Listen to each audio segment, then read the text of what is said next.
Welcome to another episode of the Divorce Survival Guide podcast, where we have real, honest, smart, and sometimes even hilarious conversations about co-parenting, separation, and divorce, and all that goes along with that. I'm Kate Anthony, your divorce survival guide, certified life and relationship coach, and happily divorced mom who helps women decide if they should stay in or leave their marriages and then guides them through the process one step at a time. Hey everyone, welcome back. I hope you've gotten your kids back in school and your routines are starting to get back in order. I know for me, I feel like September is the real new year, right? Like this is the time that I start to make all sorts of resolutions like, oh, I can get back into a regular exercise routine. I can try to commit to meal planning or to being more regular about a morning routine, whatever, right? All the things that totally got away from me during the summer, I can sort of try to return to. Once school starts, I can kind of get back to myself, really, once we get back into those regular routines. So I also feel like this is the time that many women think, okay, now's the time to really figure out this should I stay or should I go shit, right? So if that's you, you're not alone. Summer's over, family vacations you committed to are over, and maybe the summer was like the last straw, right? The last time you wanted to be on vacation feeling like shit with a spouse you felt disconnected from, or the toxicity was more than you could bear. Whatever the situation, trust me, if this is what you're feeling right now, you are so not alone. The women in my Facebook group are having all of the same feelings, and the ones who are doing my program are getting so much clarity. And it is so exciting to watch these women burst open like gorgeous lotuses. So if you want to join my Facebook group, which is for women only, the link is in the show notes. If you want to join my program, that link is there too. This program is transforming women's lives like nothing I've ever seen. And in case you're wondering, like it is super duper affordable. Like I have kept this at a really accessible rate because I just want you all to be able to do it. Check that stuff out. All right, so on to today's episode. Today I have with me Rebecca Zung. Rebecca and I met when we were doing Laura Wasser's Divorce Sucks podcast together. And she and I had a really interesting run-in with Shaq at the studio, which we talk about at the top of this episode. I loved meeting Rebecca, and we immediately knew that we had to be on each other's podcasts. In fact, I was on the podcast that Rebecca does with my next guest, Susan Guthrie. Their podcast is called Breaking Free, a Modern Divorce Podcast, and I was on it the other week, and we're going to throw that link in the show notes as well. Lots of stuff for you to check out in today's show notes. Anyway, Rebecca is one of the top divorce attorneys in the country, and she and Susan have not only an amazing podcast, but also an online mediation service called Breaking Free Mediation, which Susan and I will talk about in our episode in a couple of weeks. But today, Rebecca and I talk about the art of negotiation, which she is a master of, and she speaks about it all over the country. So this is a super important episode for you if you're about to go into a divorce process and you know you're going to have to be negotiating some stuff. Stay tuned. Take a listen. This is super important. So I am so thrilled to have met Rebecca and to have her on today's show. And without further ado, here is my conversation with Rebecca Zung. Rebecca, thank you so much for being here and for talking about this awesome topic of negotiating in divorce and all things sort of, I think, in the legal realm of divorce, which is where your expertise lies. Thank you for having me. I'm excited. It was so cool to meet you. I got to meet you in person. Yes. Oh my God, you guys. I don't know if you guys saw on my Instagram. I'll put it in the show notes, but Rebecca and I met doing another podcast for Laura Wasser, and we met Shaq together. Oh my God. That was crazy. I mean, the picture that I got of me with him, I posted it on my Instagram also. And I got so many comments because I looked like a little child. Exactly. Like, you know, he is that big. So huge. Yeah. He really is that bad. And then I don't know if you like, he and I kind of got into it a little bit. Oh, he was so funny. He was like, all right, who can give me advice on, our emails cheating and, all of that. And of course, I tried to angle to get him on my podcast. I said, you want to get on my podcast? I'll answer the question for you. Yeah, no. He wasn't having it. No. He was not having it. I was like the same way. I was like, so is email cheating? I was like, I don't know. How would you feel if she was saying those things to someone else? He's like, I don't know. I wouldn't know because I wouldn't be snooping in her shit. I was like, okay, Shaq. Yeah. And it was funny because we kept trying to get him to answer like, well, would you think it's cheating? And he was like, oh, different topic. Like he just wasn't even going there. He was not coachable. Yeah. No. He was like, so you're a divorce coach, so what do you think about this? And then when I tried to engage him in conversation, he was like, And I was like, okay. Now there is a guy who gets what he wants. Exactly. I'm not going to argue with Shaq because he's 85 feet tall. Yes. And not even an exaggeration. Like literally. Literally. And I guess, you know what, this is actually an interesting segue, right? Because I thought about what it would be like to negotiate with someone like Shaq, who is physically overpowering, who is, not necessarily open to compromise, it seemed. I don't know. And I think that a lot of women relate to that, right? We relate to being the physically smaller person in the relationship, this more submissive and possibly a more dominant relationship. And then we're going to the negotiation table with someone like this. Wow. So what do you do, right? So what do you do? What do you do if the other side is more powerful? Yeah. Or at least you think that they're more powerful. What do you do? There are so many things that you can do. And the first thing is to stop thinking that you have no power and that there's no way to negotiate with that person. What I say to people is, do you want to be right about that? Or do you want to get what you want? So instead of being entrenched in, they always get what they want. They are so powerful. I can tell you so many times I've had women come to me especially, and they'll tell me, my husband is super powerful. He always gets what he wants. Yeah. You're never going to be able to stop him from getting what he wants. And, one of the women actually said to me, I want to know if you're the right one for me. My husband is the type of person that he's going to run out and get the top divorce attorney in the area. And, are you going to be ready for that? And I looked at her and I said, well, he's not going to be able to do that because you already have me. and she smiled and she goes, you're the one for me. Yeah.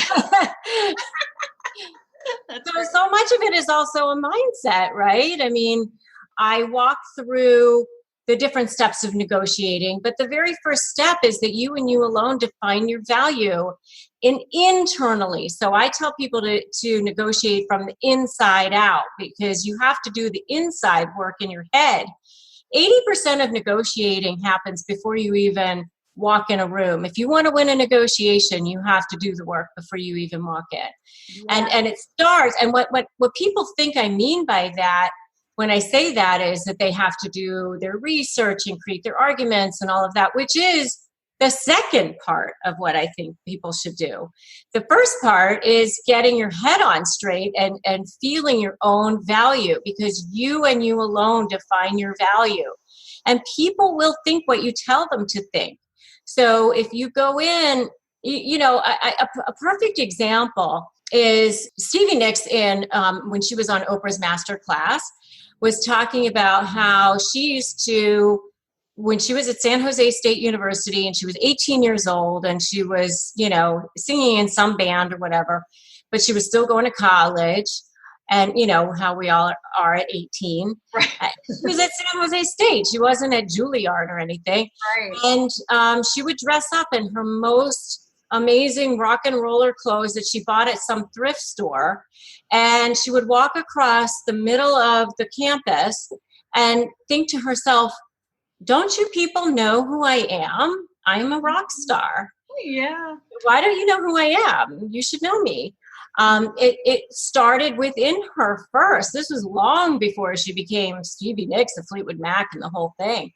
So it really started there first. So much of the work of negotiating starts with, feeling your own sense of value, because that's number one. And then, of course, so there's internal value and there's external value, because there's the external value that you may have as a person in that job with those years of experience at that type of company and all of that. Of course, that's something that's there's going to be a range and somewhat more fixed. But your internal value that you feel of yourself as a human being is, endless. I mean, we should feel whole and complete. We are whole and complete. And it's only the stuff that happens to us as children that we start coming up with, I'm not worthy, and covering up all that shame and all the stuff that Brene Brown talks about,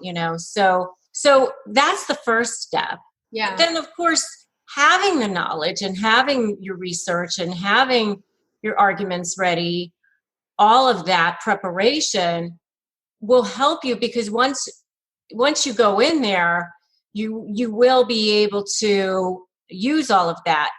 Part of your preparation is going to be anticipating what the other side is going to argue, right, and being ready to refute that. Right. And then another part of the preparation is figuring out what the other side's pain points are, because they obviously have them. They wouldn't be negotiating with you if they didn't have some reason to be in the conversation.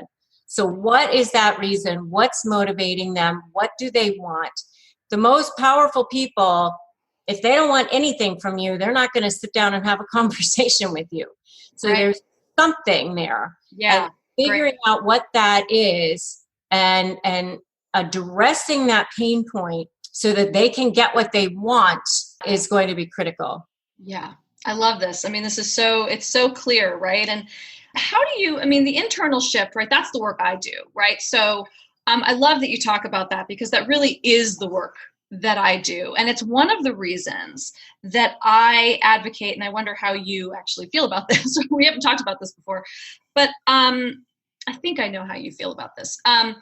That we not jump into the negotiation process. We don't jump into, we often when we get divorced, right, or when we separate, we're in a huge fucking hurry to get this over with, right? Get through it all, get it done, get all the decisions made. And, we're making the biggest legal and financial decisions in our lives in the middle of the biggest emotional upheaval of our lives. And that's a really shitty combination. Often. Yeah, exactly. And most of us go through a divorce when we're at the lowest point, like at the lowest of our self-esteem, our personal value has been downtrodden for years, right? And we're just we're at the bottom, right? So to jump into a negotiation process from that place sounds like a really bad idea. Yeah, I always say that there's a divorce paradox. And the divorce paradox is that in the most worst traumatic time of your life, and divorce and death are always at the top of every survey or poll that you hear about the most traumatic things people can live through. At the most traumatic time of your life, you have to make the most critical decisions of your life, about your money, your children, your home, your business, all the things that mean the most to you. Because when you're negotiating that settlement, you need to remember that you're going to have to live with this for the rest of your life, or the rest of your children's, childhood, or whatever it is. That's it. Yeah. Property settlements are not modifiable, and it's really hard to modify any part of an agreement, frankly. Once the final judgment is entered, now you've got a whole different standard to try to get it modified. So you've got to get your emotions under control. But here's the thing. Here's the crux and the key, and the way I approach negotiation is different than anybody else, because this is the thing everyone needs to notice and remember when they're going to negotiate. And that is that between two people, whenever, or between any persons, whenever there's any human interaction, the common human experience is every single one of us on this planet, all 7 billion of us who are on here, want to know, do I matter? Mm-hmm. Do I mean something to you? Do I have value to you? Yes. And the reason why negotiating is so much harder, the more you have at stake, it's even worse, is because unlike regular interactions like you and I are having now, there's this third thing that's going on. It's a transaction that's involved. And the outcome of that transaction will now become the measurement of how much you valued me or how much I mattered to you. And most of us can't deal with that vulnerability. And it stresses us out because we're going to be exposed for not having enough value or not being worthy, and all that crap that we all carry around now comes bubbling to the surface, and it's like the worst. Yep. That's why no one wants to do it. Yep. I will tell you that, one of the things that my ex and I, we get along great, right? Had a shit ass marriage, had a phenomenal divorce. And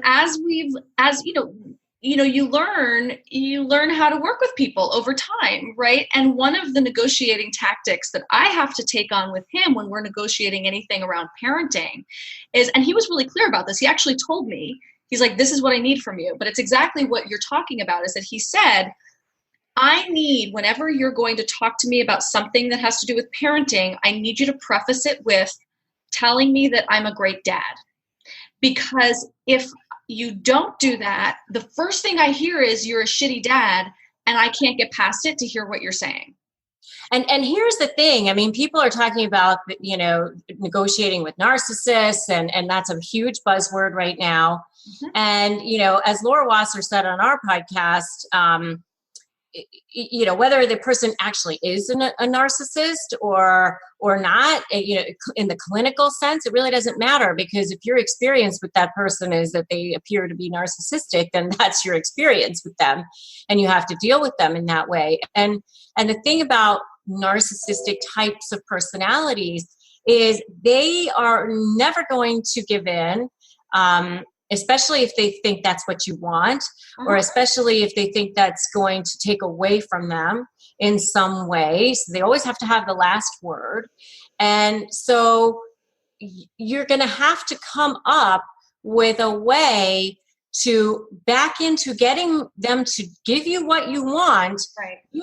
Within yourself that that's what you want, but make it appear to them that they're getting what they want. Yes. So, just like, with your husband or ex-husband, most people, when they hear that, they go, I'm not going to say that. Screw him. He's been a horrible husband. He cheated on me, blah, blah, blah. I'm not giving him that satisfaction. Well, then guess what? You're not going to get what you want. Exactly. Well, and also, it really works, right? Because it makes them, like you said, we all want to know that we matter, right? And so when he asked me to do that, I said, of course, if it's going to get you to hear me and get us through this, then no skin off my ass to be able to say that to you. And what it did was it made him feel like he mattered. It makes him feel, and he's a man who's hypersensitive to criticism. I mean, the bottom line is, when you're divorcing someone, you know them so well. You know their triggers, you know their buttons. And what we want to do from an emotional retribution standpoint is push all their buttons, right?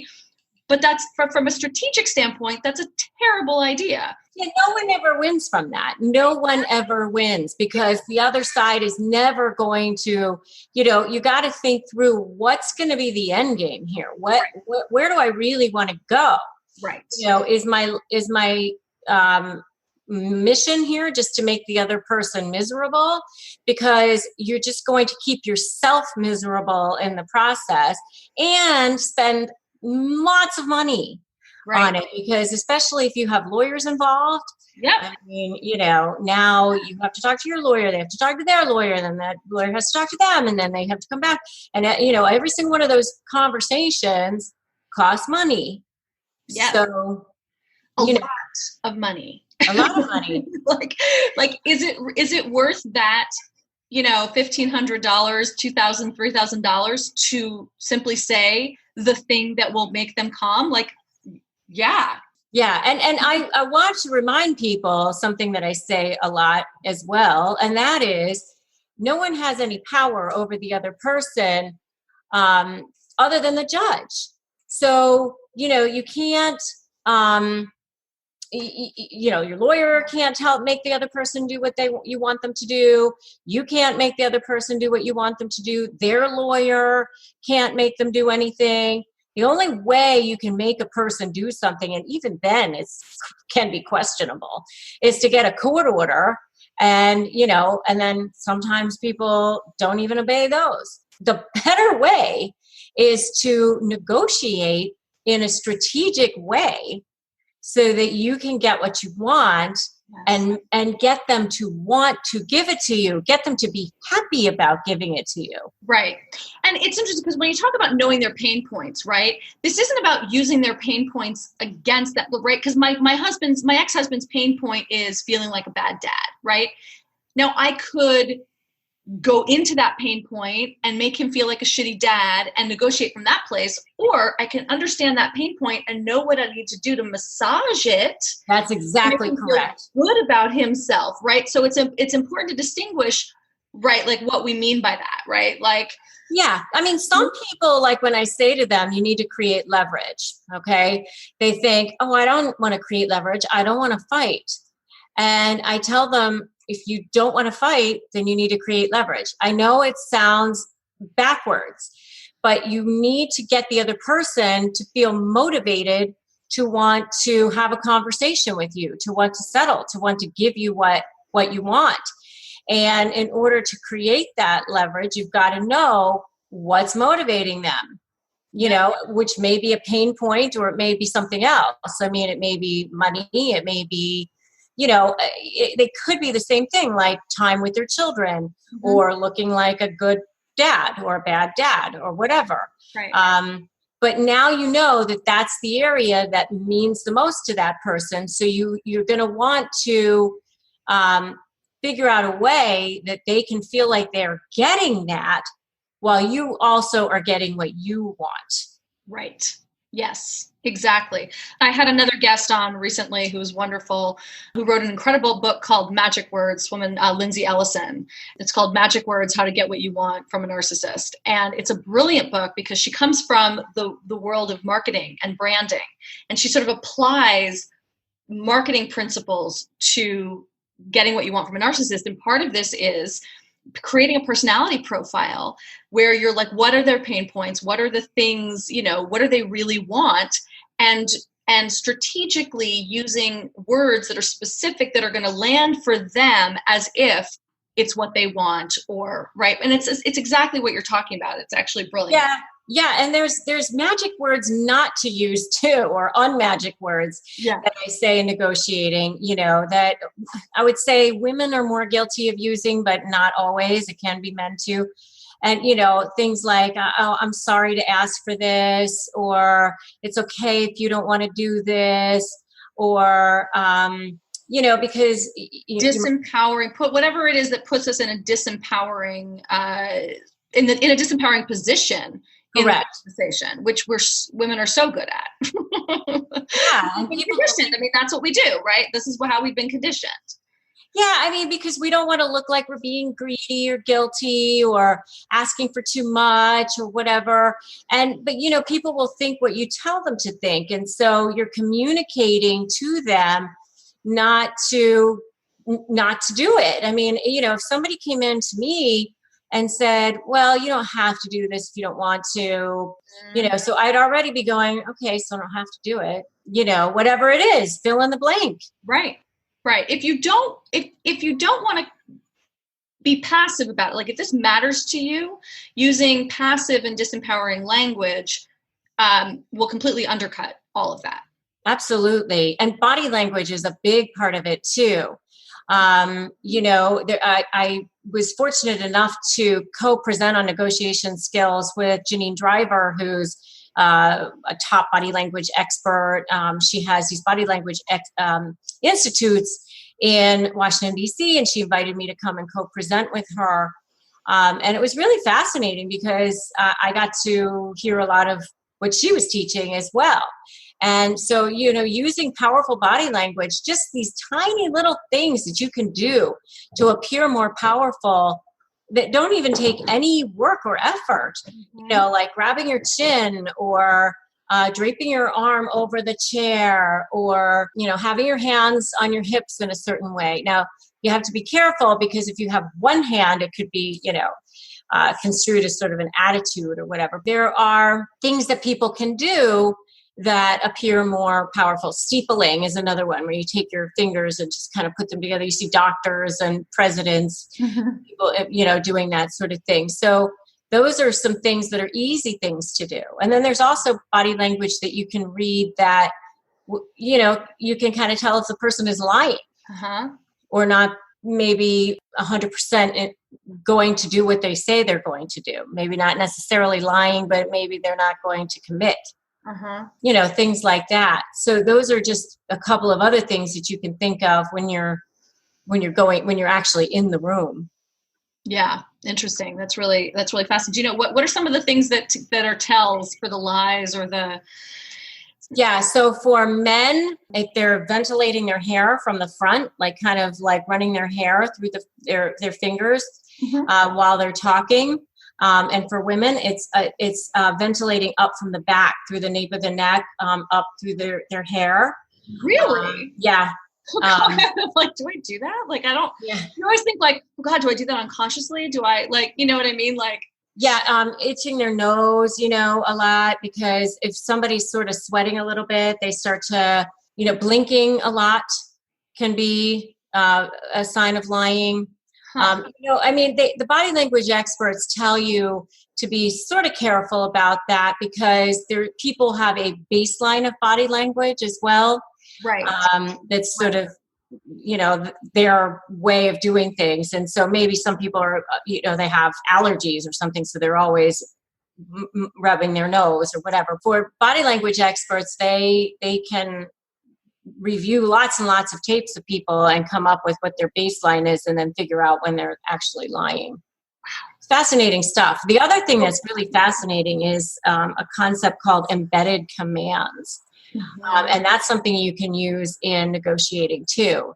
And that is where you're kind of, and we all sort of do this sometimes, but we don't even realize that this is what it is. But you say to the other person something like, that you aren't necessarily sure that is what they're going to do or how they are, but you say it so that you're kind of telling them how to be.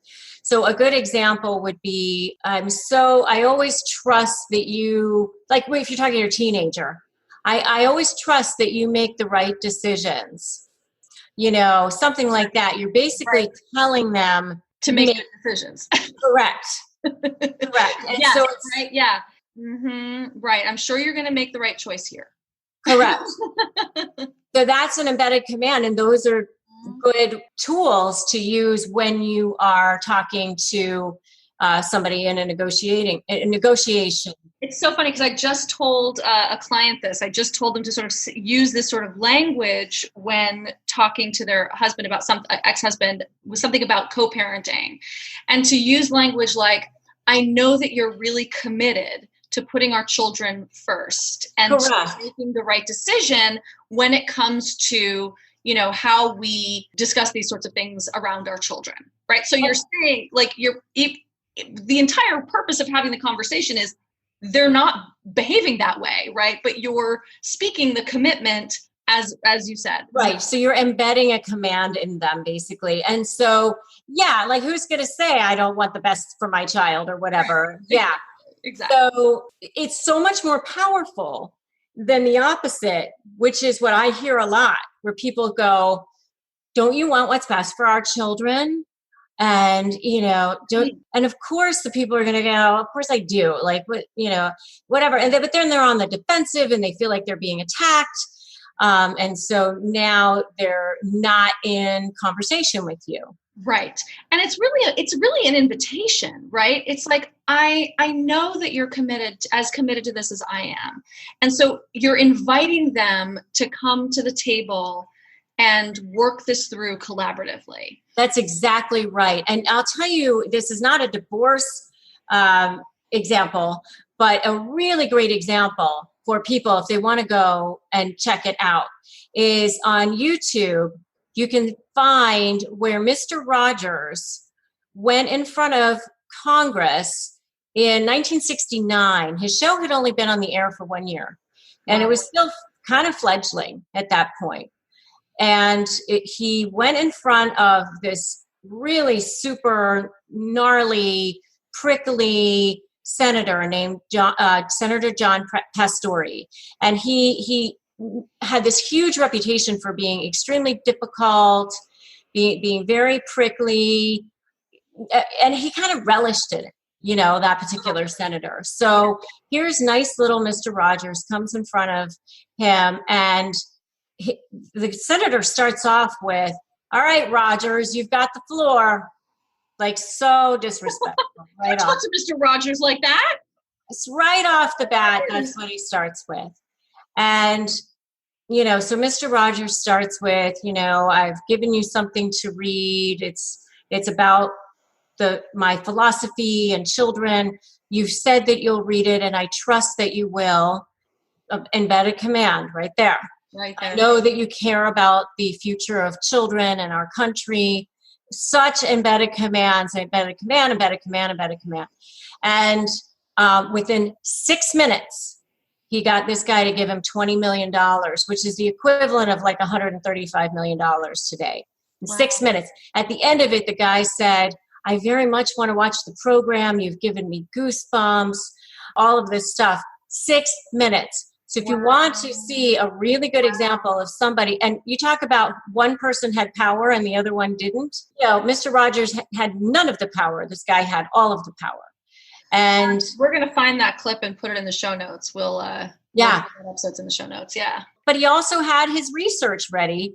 He had statistics. He had all the facts that were necessary to sway this person, and he was able to do it. And that's step 2, right? That's what you're talking about in step 2, which is the prep. Yeah. So I actually have an acronym that I use the word matter because everyone wants to matter. So I use the M is my value is defined by me. Mm-hmm. And A is analyze your research and create your arguments and your leverage. Great.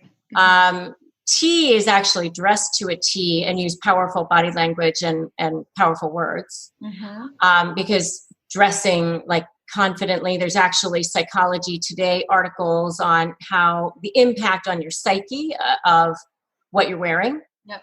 And the next T is tackle hard issues second. In other words, you want to use momentum. So you should do things that you think you're probably going to be able to agree on first, and then you sort of like create that momentum. Yes. Right.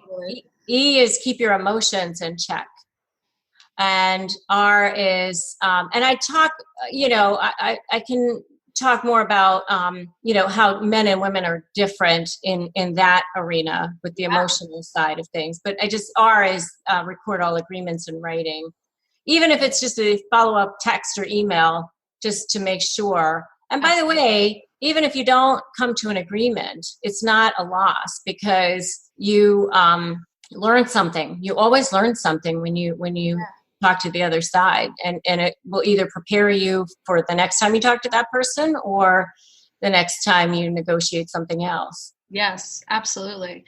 So let's go back to the emotions. You said that there are different ways that men and women keep their emotions in check or not. Yeah. So here's the thing. The one thing that's beautiful about women and also can be a hindrance is that we are emotionally wired. That's why we remember things better than men do, because you remember things that you're emotionally tied to. Mm-hmm. The old quote by Maya Angelou, you remember how people treated you, not necessarily what they taught you, because it's like an emotionally embedded thing in your brain. So we are great with that. And it makes us nurturers and mothers and all of those things. But it also means that when you're negotiating, everything is tied to each other. And especially in a divorce, women are in front of their husbands and they want them to see, don't you see that this is the person that gave up my life for you? I raised your children. I gave birth to your children. I helped you through school. I, did your laundry all these years. I supported you when you were down, when you got fired, whatever. I mean, all of those things. And men see none of that. Yeah. They're very good at compartmentalizing. Their heads are like little boxes inside. They take out the one box that they need, and that's the only thing that's open at the time. And so this is a business deal to them, and that's all they're seeing. How much time am I going to get with my kids? How much money am I going to have to pay out? Just the facts. They're very good at keeping it just the facts. And it's not to say they don't feel emotion. They do. It's just not present. Like they're totally not seeing. It's not tied to this particular transaction. Correct. And so it actually makes them better negotiators, especially in divorce. And so what I tell my female clients is that they need to also this is a business decision. Now, I will say that men are more prone to anger if there's going to be an emotion involved with them. They will, if the other person is asking for too much or something they think is unfair or whatever, it will inflame them and they can get angry, but they're not going to lose, you're not going to see this big major emotion like, fear or sadness or grief or some of these other things that you see with women. Yeah. They take things personally. Just can't take it personally. This is a business deal. You got to get what you need to get so that you can have the best life going forward for yourself and your children. And this sort of goes back to what, to step one, right? Is that deal with your emotional stuff first, like really get yourself emotionally grounded. And sort of what we were talking about earlier is like, don't dive into this negotiation process when you're in the heat of your emotional process. Like get yourself grounded so that when you go in, you're not looking for that validation. You're not looking for connection. Correct. You're looking for, right. You're there for one particular person, right? If you've processed your emotions before you go into negotiating, then you as a woman can also be there and have it be a business transaction. Actually, exactly. I always say leave winging it to the birds. Cute. Yeah. So, before you go in, you're going to have created your first offer. You're going to know what your best case scenario is, your worst case scenario is. You're going to have anticipated what they're going to argue. You're going to have something to refute their arguments. You're going to have an idea of what your choke point is, exactly where you're going to walk away. What's going to be your bottom line. If you decide all of this stuff ahead of time, then it makes it so much easier when you're negotiating, especially in divorce, because, nobody knows how to push your buttons like the other person. That's why you're getting divorced. Not exactly. You know each other really intimately. Yeah. Right. And you can use that for good to help you through this process, or, it can be the thing that makes it go really badly. Exactly. And it really is a choice. And I want to sort of like hammer home the idea that like you can wait, you can pause, you cannot dive into this. You can take the time that you need to work with a coach, or a therapist or whoever else to really process the emotional aspect before going into the negotiations, which I always advocate for because it doesn't work the other way very well. Absolutely. And don't give away your leverage too early. Once you have your leverage, I want to make sure I say that. I've had a client who did that once. What do you mean? Can you say more about that? He found a cell phone in the marital home. She had moved out of the home and left the cell phone behind, which is also marital property. And he plugged it in. It was her old phone. And there were all kinds of great text messages that were going to be good trial exhibits for the custody stuff. Oh. And instead of like letting us use them when we needed to, he couldn't help himself and ended up sending them to her and said, "What's this all about? And look what I found, and you're going down." And I thought, well, now she's going to be able to figure out how to couch them and defend herself. And, you know, Right. So don't give away your leverage too early. That's a good point. So you have a book coming out. I do, within the next month, I hope. So yeah, and probably by the time we get this out into the world, it might actually be. Yes, that's definitely true. Yeah, we'll see. I got to check out the timing, but yeah. So tell us a little bit about your book. Yeah, so it's called Negotiate Like You Matter, but it's M.A.T.T.E.R with periods after, because it's the surefire method to step up and win.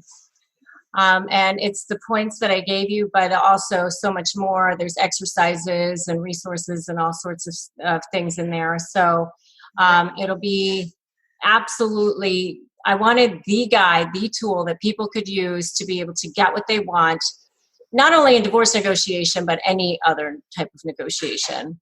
Great. And we will definitely link to that in the show notes. We'll link to your website. Do you have like a pre-sale or something so that if it's not yet. I have to talk to my publisher about that, but we'll definitely we'll link to something. On my website for sure. Anything will be on my website. Everything will be on your website. Right. Exactly. Any parting words that you want to leave anybody with? I always just leave with, remember that you and you alone define your value, and people will think what you tell them to think. That's perfect. I couldn't end it any better. I love that. Thank you so much, Rebecca. Thank you for coming on and talking to us about this. And I look forward to more conversations. Rebecca's going to have me on her podcast soon. So we are doing all sorts of work together. So thank you. So I guess I should say my website is RebeccaZung.com. Yes. And that'll be in the show notes too, along with your podcast. Yeah. Awesome. Thank you. Thanks for listening to the Divorce Survival Guide podcast. You can find me over at kateanthony.com, and be sure to subscribe to this podcast on iTunes so you don't miss an episode. See you next time.